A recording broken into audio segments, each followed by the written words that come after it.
Welcome to the Inspired Impact Podcast, where dedicated female professionals share how they inspire impact every day. Authentic stories, passionate commitment, lives transformed. I'm your host, Judy Carlson. Welcome to today's episode of the Inspired Impact Podcast. Today, I'm so excited to introduce you to a remarkable and very humble woman, Dr. Linda Kimberling. Linda, welcome to the podcast. Thank you, Judy. I so appreciate you inviting me to join both you and your listeners today. So I'm excited to get started. Yay. Now, I haven't done this much on other podcasts, but I just have to share something. So my life intersected your life fairly recently, last summer, because my daughter and I had made a couple of quilts, and I was on nextdoor.com looking for someone to help us do the quilting piece of it. And we got connected, and we came down and worked with you, and we have gorgeous quilts to show for it. And then I invited you to be on the podcast, and you sent in your biography. And all of a sudden, I'm like, oh my gosh, there is so much to this woman.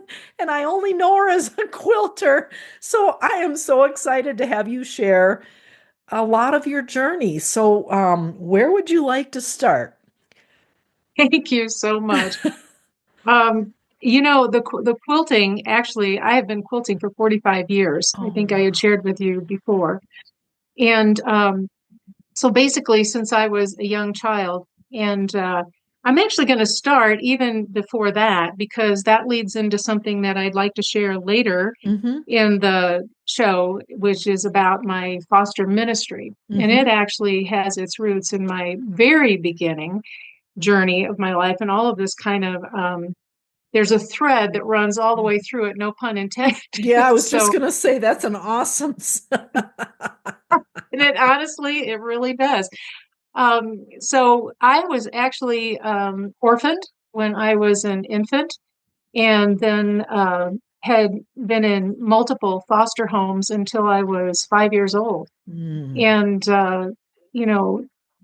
you have a lot of memories when you're five, lots of challenges. I actually, the last foster home that I was in was about an hour south of St. Louis, Missouri, and it was in a farm, on a farm with a 2-story farmhouse. We had no plumbing, no indoor plumbing. We had no indoor restrooms. We actually had an outhouse. This was in the very early 1960s. No heat to the house. It was all heated by wood fireplace. We slept on the floor with 2 of my other foster siblings, and there were 9 total foster children in the home at the time. So there wasn't much attention there, and you learn a lot of resilience. You learn to do for yourself. You learn self-sufficiency, those kinds of things when you start out that way. But that's where I had the foster connection. So I'm going to talk about that a little bit later. Yeah. That led to I was fortunately adopted when I was 5, and there were more challenges there that came. My adopted father actually struggled with alcoholism, and lots of other things for those who have family members or know friends that have been through raised in alcoholic families. A lot of the challenges that come from that, and that you need to over time overcome. One of the things, my father only had a 6th grade education on top of that. So lots of people think about, oh my goodness, those are all such tragedies and such a difficult way to start out life.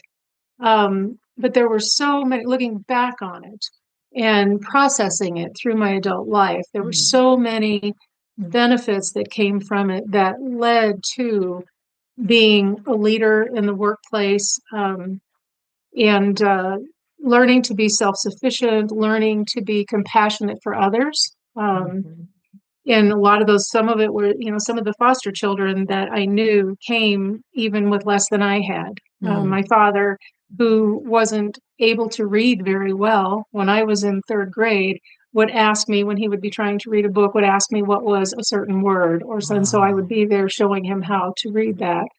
And he also had a very difficult stuttering Mm. um, problem that just really impeded his ability to communicate. So I would help him often with finishing sentences for him and such when we would be out and about at a Mm. store or something when he would be struggling. So there were it also developed a lot of leadership skills for me as well.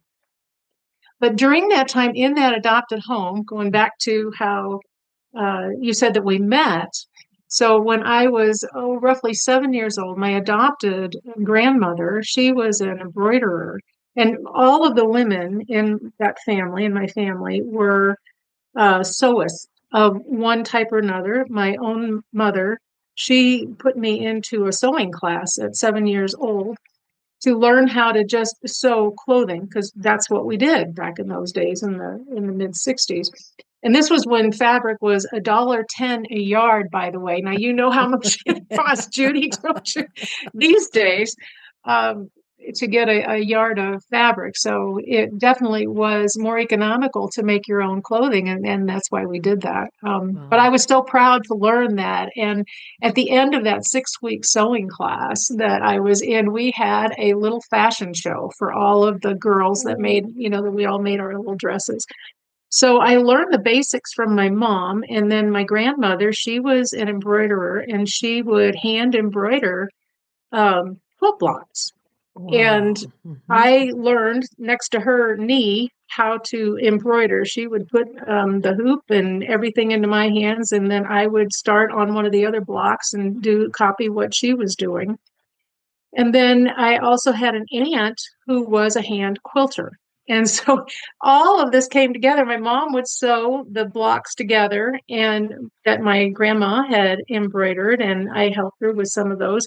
And then my aunt had a wooden quilting frame in her family room, and she would hand quilt them when they were all finished. And then my mom would bind it at the end. So it truly was a family Hmm. affair, if you will. And that's where I learned how to do that. And I so enjoyed the art of sewing and quilting. It was very stress relieving. It kind of, you'll hear of athletes that runners in particular that will say that they just love to lose themselves Mm. in the act of running. They're just Mm. thinking about one foot in front of the other. And what that means is they're kind of putting out of their minds all of the negative things that are there, the things that are holding them down and whatnot. And sewing and quilting did that for me. Um, and so I kept doing that as a hobby, I guess is what we'd call that. And then when I became a young mother um, at 19, which was quite young, I had ended up purchasing my own wooden quilt frame that was in my family room. Mhm. And I also started to teach quilting at the local quilt shop in Edwardsville, Illinois, where we lived by that time. Um, and then I wanted to have my own quilt shop, never had my own quilt shop because life kind of took me off on all kinds of roads. And it turned out that I ended up working for the federal government and I ended up retiring from them. So, needless to say, my quilting as a business went on hold Mm. for the next 3 decades. But Wow. I always continued to quilt for the family. All of my kids had tons of quilts on the beds, and I would help my women friends, young women friends. They would come over, and a couple of times, we would have kind of, you remember the old term quilting bee. We would have Sure. people, ladies there that would help me quilt at either ends of the quilting frame, and we would finish theirs, and I'd finish mine. And it was kind of fun. It was a place to create community, share information about what was going on, talk about our kids, and help each other through our challenges that we were having raising our kids. As a young Um, mom, I went to school. I'm going to backtrack us here. I went to college. I didn't mm. have a college degree at that point. In fact, my mother, my adopted mother, now keep in mind, we're from two separate generations, right? Our parents at our age, they were born and raised in the Depression era.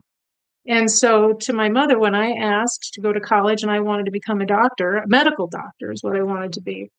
And she, honest to goodness, stood there in the kitchen and said, well, there isn't any money for you to go to college. That money has to go to your brother.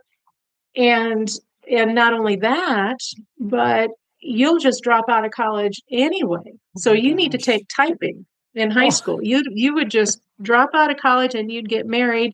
So the best thing for a woman is to have typing and be a secretary. So okay. that's what I did. That is what I did. And but at that same time, as I looked at her in the kitchen saying that to me, I can remember it to this day that in my mind I was thinking to myself, watch me. Yep. I'm going to have an education. I'm Yep. going to have a college degree, no matter what. Mm-hmm. And so, in that first, I was started at the local community college in my first accounting class. When Mm. I got my first job at 17 years old with the federal government as a secretary.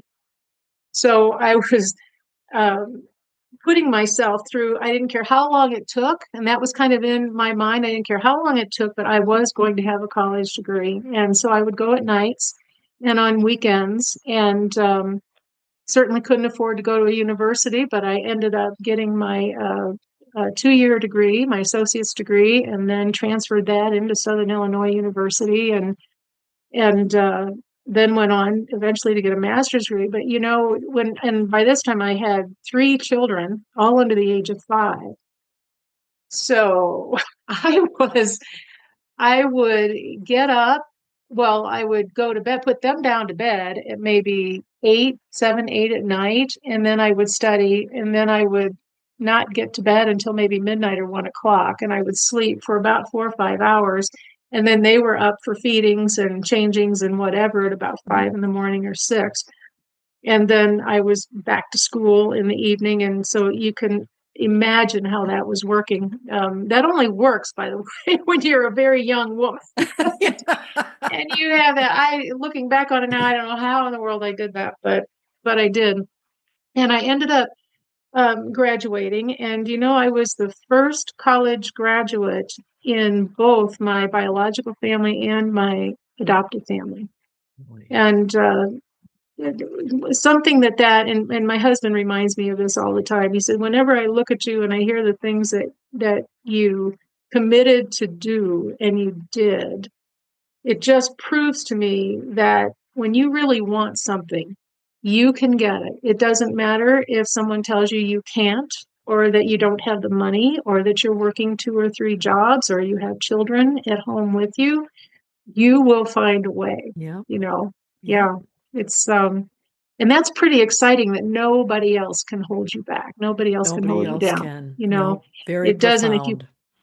you put a plan together Yep. and you put it in bite-sized pieces that you can chunk away at it so that you can celebrate.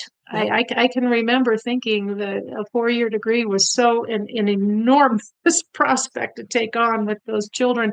And I actually would have a chart on my little bulletin board that would show the classes that I had to take just in the next semester. Mm. And once I would have those done, I would check them off so I could show, okay, I made progress. I'm done. I Wow. would just Bless your heart. it's that commitment is really important, Hmm. and knowing that you can do it and nobody can hold you down. Right. And it Yeah. comes from within. Yes. Yeah, it really does. It really does. You worked for the federal government and you must have had more children, is that right? Well, we're a blended family, so I have 5 children. Okay. Yes. We're almost like 2 separate generations. My 3 are in their 40s, and then I have Austin and McKenna, and with my husband Kevin, and they are in their 30s, early 30s. Yeah. Okay. So Yeah. those two children are from you and your current husband. Mm-hmm. So you gave birth to 5 children. No, no, no, no, no, no, no. I'm sorry, I misunderstood. They joined me when they were little toddlers. Well, not Oh, toddlers. Let's see. Um, trying to remember. McKenna, she was 4. She was about Wow. 4. And Okay. then Austin was 7. Yeah. Okay. Yeah. When And they so joined. their So siblings were a good 10 years older. yes, yes. Yeah. My oldest was already in college. Yeah. Wow. So it's, well, I always say we'll always have young babies in the house. You know, Yeah, we're going to have a long stream of them, you know? right, because your Yes. oldest are then having children and they're kind of Yes, moving through the exactly. cycle of Exactly. life. We, we are at, Oh my yes. gosh. Yeah. Yeah. Wow. So you Um, went on and you did get a doctorate degree? I did. I did. So it was a number of years between my master's degree and starting my doctorate. I was at the General Services Administration for about 15 years, and I saw a lot of corruption there, and just read very old systems, computer systems. I mean, they hardly had a computer system. You talk about the old ones from the very early 1980s, is what was said. They were huge. They looked like a mainframe sitting on your desk. Nothing like Yeah. what we have now, right? Um, but you know, I in my mind, I stayed there much longer than I should have, without getting like all I need to tell you. Anybody that watches the news these days and sees all of the political games that go Mm, on and um, the corruption that is going on out there, it doesn't matter what side of the aisle you're right. on, it's there. I have served for 30 years in the federal government for both sides of the aisle under multiple presidents, and it doesn't matter. Neither side Wow. is is doing it with the kind of ethics and integrity that that I certainly wish that we would have had. Sure.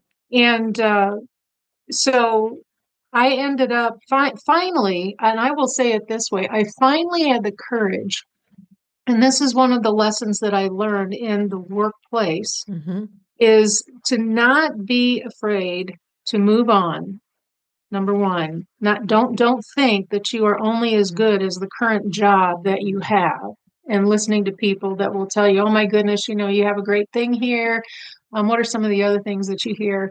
The devil you know is better than the one you don't. I mean, all Hmm. of these things to kind of keep you harnessed in Mm. not to move forward. And those are people that are, they're afraid themselves to Yep. take a step out Right. and explore something better. Heaven forbid we would take a step into the unknown and find something that is better than where we are, Right. right? Yep.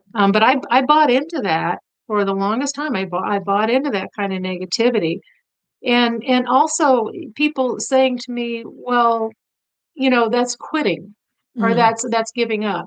And you know what? That was something that I learned, that when is it okay to leave? You don't want to just leave. I mean, all jobs have difficulty, right? You're Yeah. always going to work for a boss somewhere along the way that you don't like, that you Yeah. don't agree with. There's always going to be policies that you have to implement that. I finally adopted the philosophy that if it's not illegal, I can implement those policies, right? As long as it's not hurting someone or it's not illegal, basically.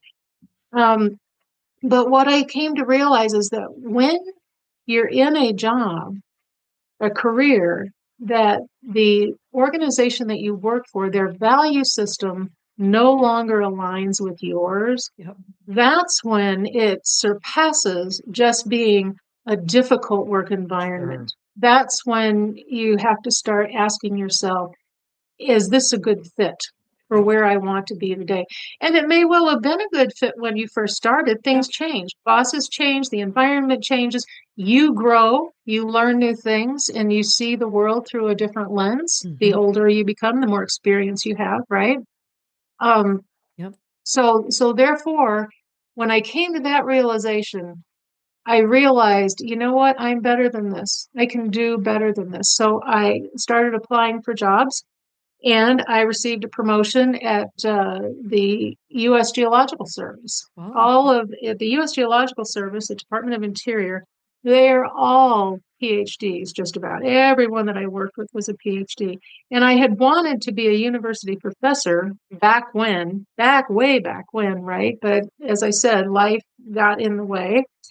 And I just wasn't able to continue with a doctorate at that time. In fact, I started and then I dropped out very, very early on. So this inspired me, Mm. being with all of these fellow educators and scientists, and the majority of them were scientists, and they were just wonderful people. And I loved the research philosophy. And so that's what inspired me. I thought, I can do this. And then it created again that resurgence of wanting to be an educator full time. And so Mhm. I did end up going back to school again. I was in nights and on weekends while I was working during the day. So I've Wow. never done it the easy way. No. Don't ask me why. I just wasn't playing for ease, I think, or luxury. Mm. So, and then I did get to become an educator. I taught for Regis, Jesuit Mhm. University, and actually before that, I was an adjunct faculty member for the Southern Illinois University in economics. And so it's kind of always kind of been, again, a thread that has Sure. run through my life, Yeah. education and whatnot. So that's when I was able to finish my doctorate degree, and it, just so many things I think I've learned through all of that experience in the workplace and in education, and just the motivation, again going back to that commitment and resilience and just not giving up. And even if there's an obstacle that's in the way, if you have to switch jobs, if you have to move to another state, you can pick up the Right. majority of those credits and take them, maybe not all of them, but certainly some of them, if you're committed to wanting to get that degree. It doesn't have to be the picture perfect way. Mhm. I certainly was not the picture perfect way. If it was, it would have been go to school, then get married, then have your kids. None of it was, yeah, didn't do it that way. So, What brought your um, family to Colorado, Linda? That was actually what they refer to as a reduction in force, a RIF in the federal government. My ex-husband and I had worked for the Department of Defense back in the 80s, and there were all of that political, kind of like what a lot of the federal civil servants are seeing right now, where there's downsizing, and so there's usually a political strife in there between different counties and different states. If you have regional offices, one regional office in that time, it was St. Louis. There was a fight between St. Louis, Missouri, and Chicago, Illinois, over where the regional office should be located. Mm-hmm. And it turned out that it went to Chicago. And in that RIF, there were multiple jobs available that my husband wanted to pursue. And we had three different locations, and Denver was one of them. And so after coming out and visiting and whatnot, and we did have some family that lived in the Springs at that time. That's what Okay. brought us out here. Yeah. Wow. So then after retirement, uh, is that when you finally got to start your quilt shop, or was there other Yes. situations or circumstances in between, or how did that all come about? Well, it was, so yeah, so what was it? 2017, I finally decided, I think I had seen enough in the federal government. And that was actually, President Trump was in office at that time, and they were again looking at downsizing and whatnot. And the beauty of having experience is, you live through these things. I was able to go full circle back as a chief financial officer for them at the time, for the organization I was working for at the time. I was leading the effort to kind of restructure, reorganize. How do we do this? And trying to explain to my staff, who were relatively new. Some of them only had maybe 10 years, 5 years of employment with the government, and they were worried to death. Of course, they had young children at home, and Sure. what's going to happen. And I was able to share with them my own experience from back in the 80s, and Hmm. how this doesn't, regardless of what they say about it happening overnight, just like that. and everyone's going, 40% is going to lose their job. There are all of these policies and laws and procedures in place that it's much more orderly than Mm, what the pundits and all of the newscasters would have you believe out there. So you kind of have to keep your head focused on the job that you're working on and kind of avoid or ignore some of the noise in the hmm. background or Sure. on the periphery so that you don't get lost and make some bad judgments for your family, about moving too quickly and just trying to inspire them and give them hope that it's not all going to come to an end overnight. So let's just all be focused and let's try to help process by finding out how can we streamline things and where can we reduce costs and that kind of thing so that we can show the value of Mm, our employment sure. and not that you're a drain on taxpayers and whatnot, because I think many times our taxpayers that we serve don't necessarily realize all of the work that those civil servants are doing Sure. on their behalf, because sometimes that can be overshadowed.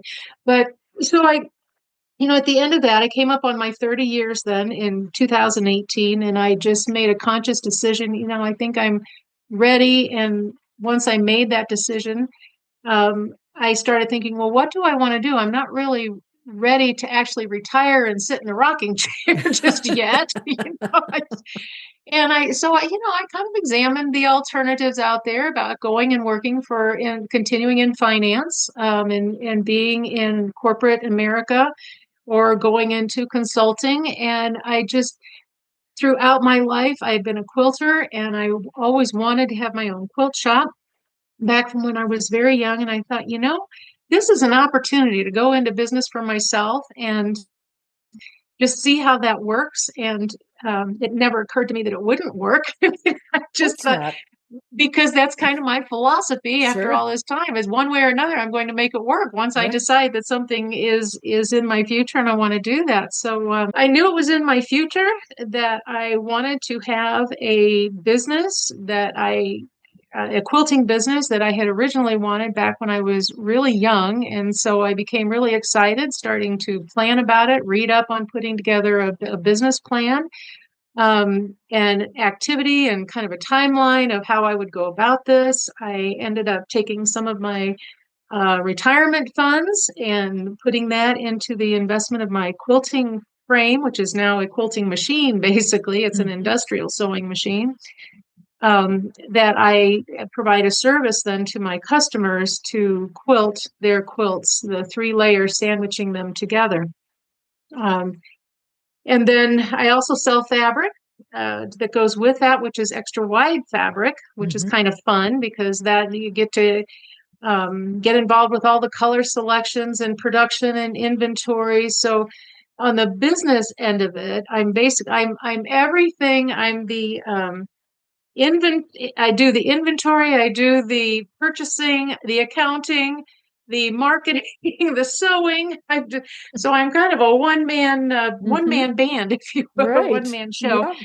It doesn't have to be that way, but I kind of made a conscious decision that I wanted to do that, to just Hmm. kind of keep it relatively small. Hmm. I'm not interested in becoming one of the corporate quilt shops or organizations. So I do it out of my home, and that way I'm able to keep it just kind of an appropriate size so that I can also work with my foster ministry effort, which is just really, really important to me. And I sometimes think to myself that this was the journey the good Lord took me Hmm. on to get me to what the ultimate end game was, which was to help those foster children have a sense of value and something that they could own that could help them feel important, that they could take with them, is a quilt that is gifted to each of them when they enter the foster organization here in Colorado. Because that's ultimately, I could sometimes feel that that was my ultimate journey. Sometimes it's not about how much money you make. It's not Right. about the title that you have. It's not about who you know. It's about impacting someone's life, and it can be someone that no one else knows, but we know that they're being impacted, and the good Lord knows their name. He knows Yeah, who he they are. does. Yeah. So tell me a little bit more about how you started the quilting ministry and the impact that it's had. Um, well, that was a leap of faith. I wasn't really sure how to go about it, and the first thing that I did was I looked up on the internet foster organizations in the state of Colorado.